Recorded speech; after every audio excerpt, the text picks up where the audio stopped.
Hey, Luke. With the suit. My, friend died. You don't have friends.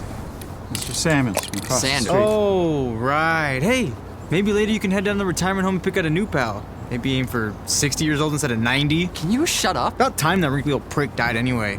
Always freaking people out with his Pakistans. Parkinson's, shit for brains. Sorry, buddy. Mr. Samuels. Sanders. Whatever. He was a good man. I love the comedy in this piece. The Jesus joke was not lost on me. Very funny. I was expecting the urn to be ashes. So when it was a genie, that was a pleasant turn in the story. A nice arc there. For a coming of age genre piece, this is very unique with this genie aspect. I like the relationship between the genie and Luke. The comedic dialogue in this was really great throughout. Great comedic performances.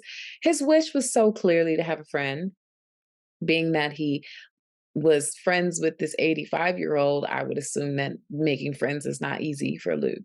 And so that he lost his friend that he had, and you get to see how he interacts with his brother, and it's a very frustrating experience for him, how he feels like he's being teased by most of his peers or not taken seriously. I think that really the wish for him was to have this lifelong friend in Xander, and you get the sense that he's going to hold off on this wish as long as possible, because having him there is his wish in the first place. So I thought this was a really cute.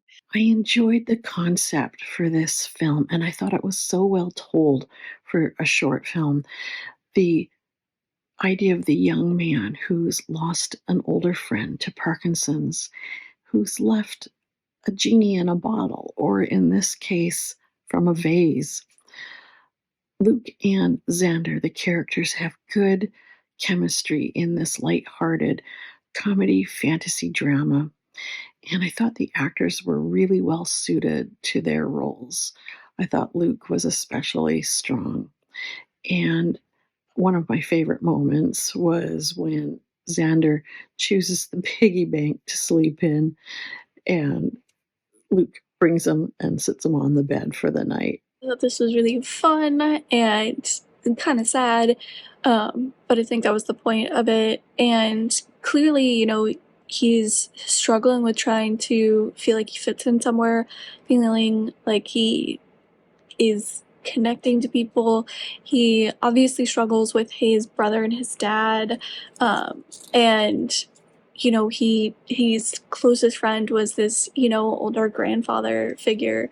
He really just wants a friend. Like, he just wants to have somebody that feels is in his corner or understands him or he can connect with, which is what he ends up kind of getting without the wish at all, which I think is really great.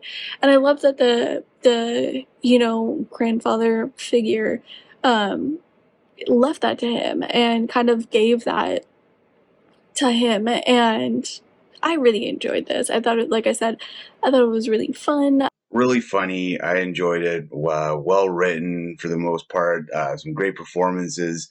It was surprising from how it started to where it went, which it just delighted me. It was really pleasant surprise. Yeah, and again, I really enjoyed some of the performances and the writing. It really, for me, got me going when he arrives at the funeral home and meets Larissa, I think it is. Her reactions were great. Her timing, her lines, also the way they were written, and then following that, there's just a lot of great moments, a lot of great surprises that definitely got a chuckle out of me. I love that the writers of this weren't afraid to be too offensive. They were kind of making fun of the politically correct culture, saying what you can and cannot say, even though it was well done. And I'm saying that even though there's a little blasphemy in it, it was still done in a humorous way. It's quite hilarious, this film. It was not what I was expecting, but it really, really works. Xander and Luke were spot on. They were really well done. They had amazing effects in this.